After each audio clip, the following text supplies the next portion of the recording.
নমস্কার বন্ধুরা, plants care nature YouTube চ্যানেলে আবার আপনাদেরকে স্বাগত জানাচ্ছি। আজকে যে বিষয়টা নিয়ে আলোচনা করা হবে সেটা হচ্ছে যে আমাদের যে ফুল ফল এবং বিভিন্ন সবজিতে আমরা যে পিজিআর ব্যবহার করি তার প্রকৃত এবং সঠিক ব্যবহার বিধি সম্পর্কে কিন্তু আলোচনা করা হবে। তো আপনারা ভিডিওটা দেখতে থাকুন এবং প্লান্টস কেয়ার নেচার ইউটিউব চ্যানেলের সঙ্গে থাকুন। সাধারণত পিজিআর বা উদ্ভিদ বৃদ্ধি নিয়ন্ত্রক যে ফাইটো হরমোন যা উদ্ভিদের যে বিভিন্ন শারীরবৃত্তীয় যে প্রক্রিয়া, যেমন উদ্ভিদের বৃদ্ধি বা ফুল ফোটানো বা উদ্ভিদের যে ফলের যে বিকাশ এবং ফলের যে বড় করা, এই সমস্ত কিছুই কিন্তু নিয়ন্ত্রণ করে এই পিজিআর।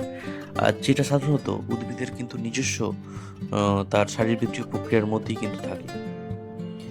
কিন্তু আমরা আরও ভালো ফল পেতে বাইরে থেকে বিভিন্ন পিজিআর গাছেতে প্রয়োগ করি এবং বেশি পরিমাণে এবং প্রচুর পরিমাণে আমরা এর ফলে কিন্তু ভালো ফল লাভ করে থাকি বিভিন্ন শস্য বা ফুল বা ফলের ক্ষেত্রে। সাধারণত বাজারে যে জনপ্রিয় পিজিআরগুলো প্রচলিত আছে বা বহুল পরিমাণে ব্যবহৃত হয়, সেগুলো হচ্ছে সাধারণত মিরাকুলান, যেগুলো আমরা গোলাপের ক্ষেত্রে খুব ভালো ব্যবহার করি। এছাড়া বুস্টার 2, ফ্লোরা, প্লানোফিক্স ইত্যাদি বা এই জাতীয় যে পিজিআরগুলো সাধারণত ব্যবহার করা হয়ে থাকে এবং এগুলি বহু প্রচলিত। এবং এই যে পিজিআর এর মধ্যে যে উপাদানগুলো আছে, সেই উপাদানগুলো সাধারণত উদ্ভিদের নিজস্ব যে শারীরবৃত্তীয় প্রক্রিয়ার মধ্যেও কিন্তু অবশ্যই আছে। যেমন যে 5টি যে বিশেষ যে পিজিআর হিসেবে যেটা কাজ করে, সেগুলো হচ্ছে উদ্ভিদের ক্ষেত্রে অক্সিন, জিবারেলিন, সাইটোকাইনিন, ইথিলিন এবং অ্যাবসিসিক অ্যাসিড। এই পিজিআরগুলোই উদ্ভিদের শারীরবৃত্তীয় প্রক্রিয়ার মধ্যে আছে এবং এইগুলোই উদ্ভিদের বৃদ্ধি, উদ্ভিদের ফুল ফল প্রভৃতির ক্ষেত্রে কিন্তু সাহায্য করে। আর যে প্রাকৃতিক পিজিআর বা ফাইটো হরমোন সাধারণত বৃদ্ধি, বিকাশ বা উদ্ভিদের স্ট্রেস যে কমানোর ক্ষেত্রে কিন্তু অভ্যন্তরীণভাবে উদ্ভিদকে সাহায্য করে। আর আমরা কৃত্রিমভাবে যখন পিজিআর প্রয়োগ করি কৃষিক্ষেত্র ক্ষেত্রে, তখন তার প্রধান উদ্দেশ্য হচ্ছে ফলন বৃদ্ধি করা, ফলের মান উন্নত করা ইত্যাদি। আর উদ্ভিদের সাধারণত শাখা প্রশাখা বা উদ্ভিদের যে রুট ডেভেলপমেন্ট বা সামগ্রিক বৃদ্ধি বা বিকাশের ক্ষেত্রে যে 3টি হরমোন বিশেষ কাজ করে, সেটা হচ্ছে অক্সিন, জিবারেলিন এবং সাইটোকাইনিন। এগুলো কিন্তু কাজ করে।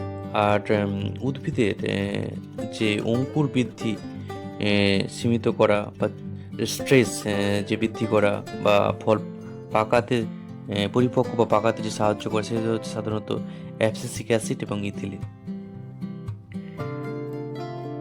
তো বন্ধুরা, আমরা কৃত্রিমভাবে যে সমস্ত পিজিআরগুলো প্রয়োগ করি সেগুলো কিন্তু বিভিন্ন উপাদানের সমন্বয়ে সাধারণত গঠিত হয়। কোনোটার মধ্যে একটা বা দুটো উপাদান আছে, আবার কোনোটার মধ্যে সাধারণত 2টো বা 3টে উপাদানের সমন্বয়ে কিন্তু গঠিত হয়।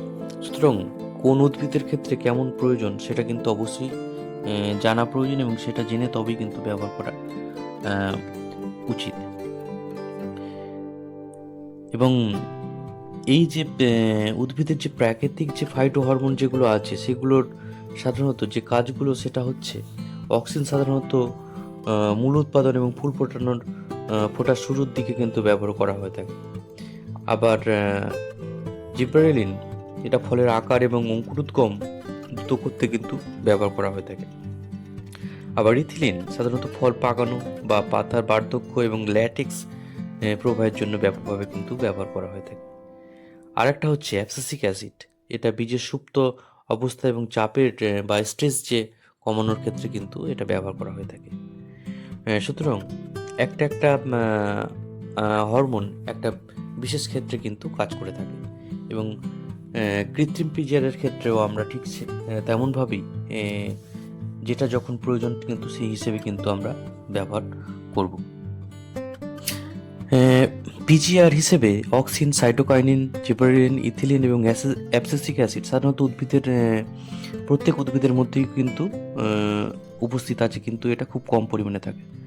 আর যখন আমরা বাহ্যিকভাবে পিজিআর প্রয়োগ করি তখন আমরা মূলত উদ্ভিদের প্রয়োজনীয় কিছু প্রতিক্রিয়াকে ট্রিগার করি, বা উদ্ভিদ থেকে আমরা যখন আরও বেশি পরিমাণে ফল বা ফুল পেতে চাই তখন কিন্তু আমরা এই সমস্ত হরমোনগুলো কিন্তু বাইরে থেকে প্রয়োগ করি।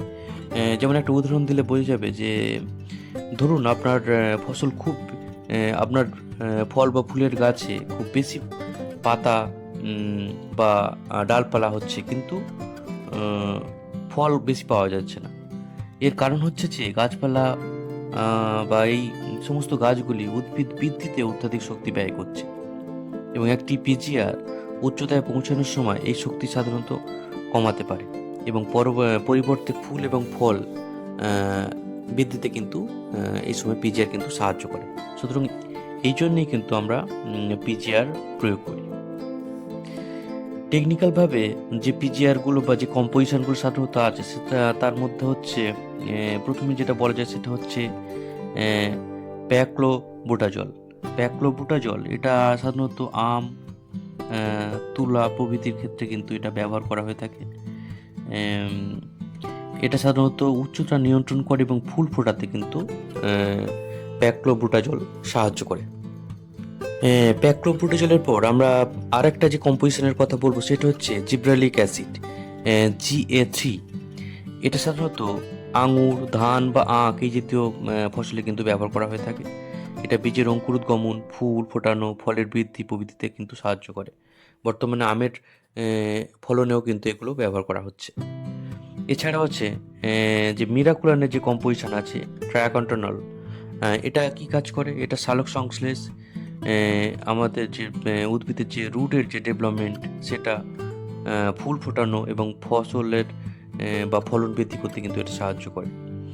বিভিন্ন শাকসবজিতে এবং ডাল জাতীয় শস্যে, এছাড়া ফুল বা আম, জাম এবং কাঁঠাল এই জাতীয় কিন্তু ফসলে এই ট্রাইকন্টনাল যে কম্পোজিশন কিন্তু ব্যবহার করা হয়। এরপরে আর একটা যে কম্পোজিশনের কথা বলবো সেটা হচ্ছে CPPU, অর্থাৎ 4-ক্লোরোফেনুরন। 4-ক্লোরোফেনুরন এটা সাধারণত কোষ বিভাজন বৃদ্ধি করে, ফলের আকার বৃদ্ধি করে, অভিন্নতা দূর করতে কিন্তু এটা সাহায্য করে। এটাও কিন্তু বিভিন্ন সবজিতে এবং জাম, যে আমাদের যে KG10 বা অন্যান্য যে জামের যে ব্যাপক ফলন ঘটাতে, আঙুরের ফলন বৃদ্ধি করতে কিন্তু এগুলো সাহায্য করে। আরেকটা কম্পোজিশন হচ্ছে ইথেফোন। ইথেফোন সাধারণত ইথিলিনের কম্পোজিশন থেকে এটা আসছে, এবং এটা ফুল ফোটাতে, ফল পাকাতে সাহায্য করে, এবং বিভিন্ন ফসলে কিন্তু এটা ব্যবহার করা হয়ে থাকে। বন্ধুরা, এতক্ষণ পিজিআরের বিভিন্ন কম্পোজিশন নিয়ে আমরা কথা বললাম। যে কম্পোজিশনগুলো হলো সাধারণত প্যাক্লোবুটাজল, জিব্রালিক অ্যাসিড, ট্রাইকন্টনল, 4-ক্লোরোফেনুরন বা CPPU এবং ইথেফোন, এগুলো নিয়ে কিন্তু আলোচনা করা হলো। এবার আমরা যে বাজারে যে বিভিন্ন যে পিজিআর তাদের কার্যাবলী এবং তার যে ব্যবহার সম্পর্কে কিন্তু এবারে আলোচনা করা হবে। প্রথমেই যে পিজিআরটা বাজারে খুবই প্রচলিত সেটা হচ্ছে মিরাকুলান। মিরাকুলানের মধ্যে যে কম্পোজিশনটা আছে সেটা হচ্ছে ট্রাইকন্টনল 0.05 EC, এবং এটা কর্টেভা অ্যাগ্রো সায়েন্স ইন্ডিয়া কিন্তু এটা তৈরি করেছে। এটা সাধারণত আমরা যারা আমরা ছাদ বাগানে গোলাপ করি তারা কিন্তু মিরাকুলান কিন্তু খুব প্রচুর পরিমাণে ব্যবহার করে থাকে। এছাড়া আমের মুকুলের বৃদ্ধি ঘটাতে, বা যখন আমের গুটি আসছে সেই সময়, এবং আমের গুটি যখন মার্বেল সাইজ হয়ে যাচ্ছে তখন কিন্তু মিরাকুলানের ব্যবহার সাধারণত করা হয়ে থাকে। আর এটি যে ফসলে যখন আমরা ব্যবহার করি তখন উদ্ভিদের বৃদ্ধি এবং এই যে উৎপাদনশীলতা কিন্তু বৃদ্ধি পায়, এবং এটা ফসলের দ্রুত বৃদ্ধিতে এবং ফুল ও ফলের আকার বৃদ্ধিতে কিন্তু মিরাকুলান সাহায্য করে। এই জন্য আমরা শীতকালে যখন গোলাপের সিজন যখন শুরু হয় ঠিক তার আগে কিন্তু পিজিআর হিসেবে মিরাকুলার আমরা ব্যবহার করে থাকি। তো মিরাকুলারের মধ্যে ট্রায়াকন্টানাল 0.05 ইসি সাধারণত উপস্থিত থাকে এবং একটাই মাত্র কম্পোজিশনে এটা থাকে। আর এগুলো মিরাকুলান আরও বিভিন্ন কিন্তু ফসলে কিন্তু ব্যবহার করা হয়, যেমন ধান, পাট, টমেটো, তুলো, এছাড়া লঙ্কা, ড্রাগন ফল প্রভৃতিতে কিন্তু এগুলো মিরাকুলান কিন্তু প্রচুর পরিমাণে ব্যবহার করা হয়ে থাকে।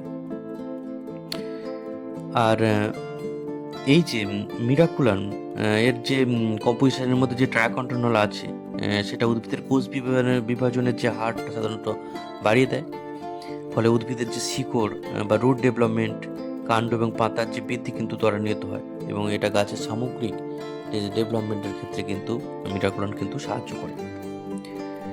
মিরাকুলানের বিভিন্ন যে উপকারিতা সেটা আলাদা করে বলতে গেলে বলা যায় যে এটা উদ্ভিদের সালোক সংশ্লেষের বৃদ্ধি ঘটায়, পুষ্টি গ্রহণের মাত্রা বাড়ায়, ফলন বৃদ্ধি ঘটাতে কিন্তু সাহায্য করে। এছাড়া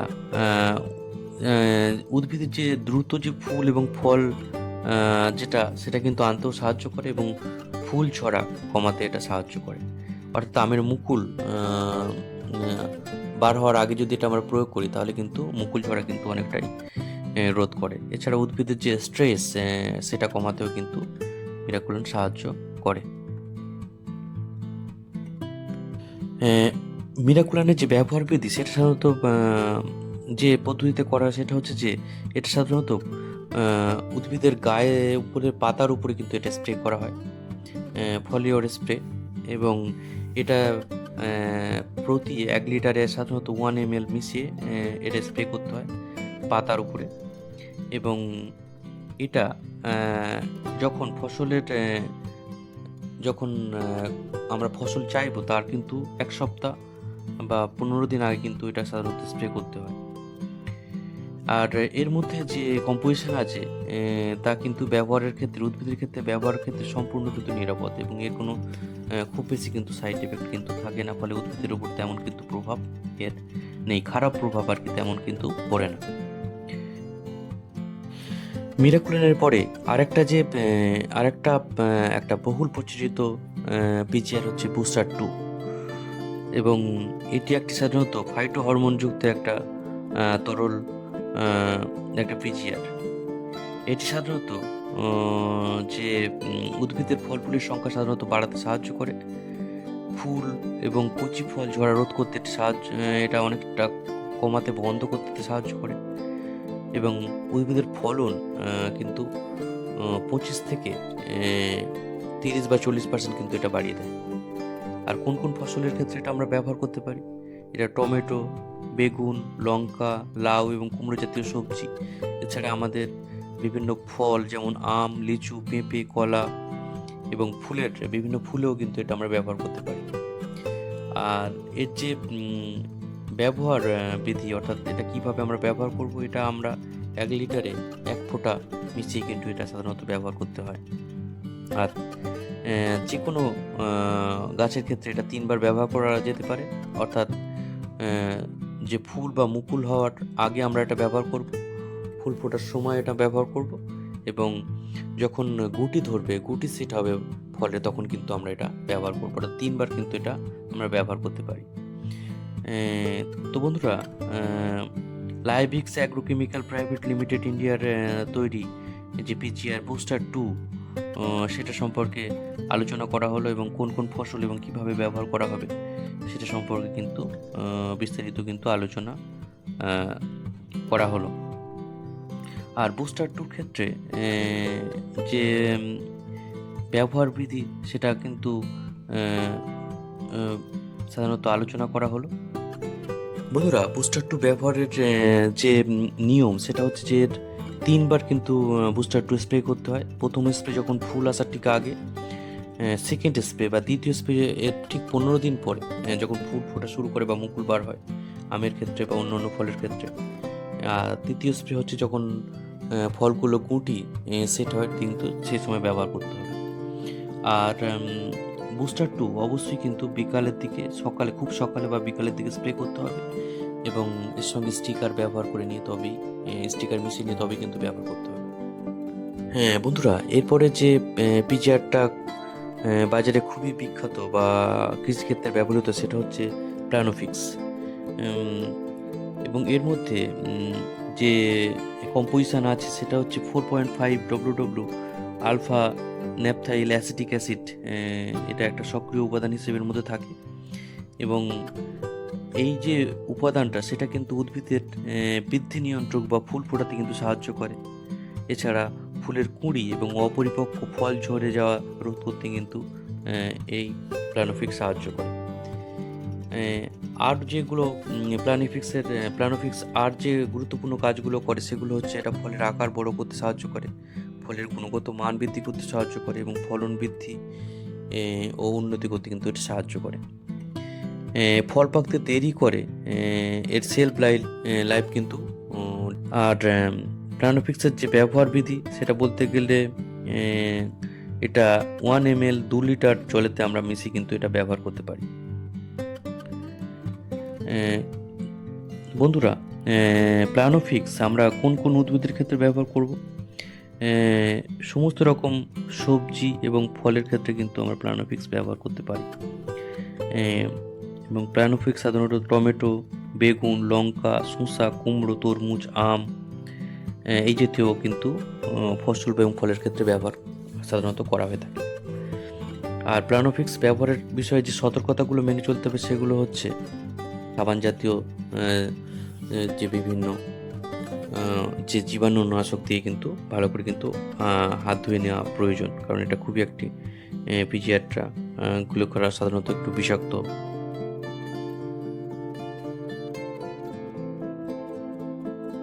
ব্যবহারের ফলে ফলন বৃদ্ধি পায়, ফলের আকার বড় হয়, ফলের গুণগত মান বৃদ্ধি হয়, সেটা কিন্তু আগেই বলা হয়েছে। সুতরাং প্ল্যানোফিক্স কিন্তু বন্ধুরা, শেষ আরেকটা পিজিআর সম্পর্কে আলোচনা করবো, সেটা হচ্ছে ফ্লোরা। এর মধ্যে আছে জিব্রেলিক অ্যাসিড এবং অক্সিন এবং সাইটোকাইনিন হরমোন। এটা সাধারণত গাছের যে ফুলের সংখ্যা বাড়ায়, মুকুল ঝরা রোধ করে, এবং ফলের আকার বৃদ্ধি করতে এটা সাহায্য করে।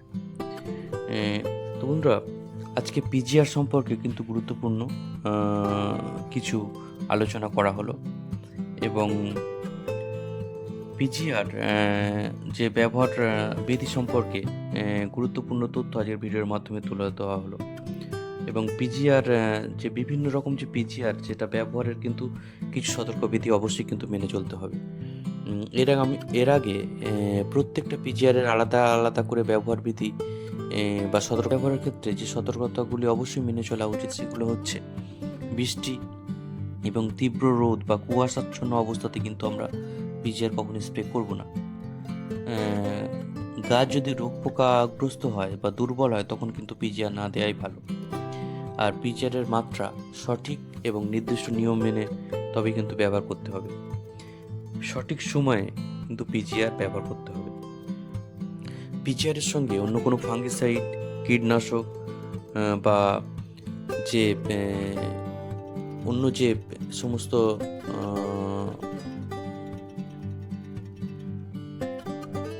বা অন্য কোনো যে গাছের যে খাবার সেগুলো কিন্তু পিজিআরের সঙ্গে মিশিয়ে ব্যবহার করা যাবে না। পিজিআরের সঙ্গে ফাঙ্গিসাইড, কীটনাশক বা গাছের কোনো খাবার কিন্তু মিক্সড করে, বা যেমন এনপিকে, সেগুলো কিন্তু পিজিআরের সঙ্গে মিক্স করে ব্যবহার করা যাবে না। আর পিজিআরের মাত্রা বেশি হলে বা ঘন ঘন ব্যবহার করলে কিন্তু গাছের ক্ষেত্রে পাতা ঝরে যেতে পারে, গাছের পাতা পুড়ে যেতে পারে, ডাল শুকনো হয়ে যেতে পারে। সুতরাং সেগুলো খেয়াল রাখতে হবে। অতিরিক্ত পিজিআর ব্যবহারের ফলে গাছ কিন্তু দুর্বল হয়ে যেতে পারে, সেজন্য নিয়ম মেনে কিন্তু পিজিআর ব্যবহার করতে হবে। আর অন্য কোনো ফার্টিলাইজার বা সারের সঙ্গে কিন্তু আমরা পিজিআর কখনোই ব্যবহার করব না। খুব ছোট গাছেও কিন্তু পিজিআর কিন্তু ব্যবহার করা একদমই উচিত নয়। পিজিআর ব্যবহারের প্রয়োজন হলে তবেই আমরা পিজিআর ব্যবহার করব। সুতরাং এই বিধি নিষেধগুলো অবশ্যই পিজিআর ব্যবহার ক্ষেত্রে। বন্ধুরা, এখানে ভিডিওটা শেষ করছি। ভিডিওটা যদি ভালো লাগে অবশ্যই চ্যানেলটাকে সাবস্ক্রাইব করবেন, শেয়ার করবেন, এবং পিজিআর সংক্রান্ত যদি কোনো প্রশ্ন থাকে অবশ্যই চ্যানেলের কমেন্ট বক্সে করতে পারেন। তো সবাইকে নমস্কার এবং ধন্যবাদ জানিয়ে ভিডিওটা এখানেই শেষ করলাম। সবাই ভালো থাকবেন, সুস্থ থাকবেন। নমস্কার, ধন্যবাদ।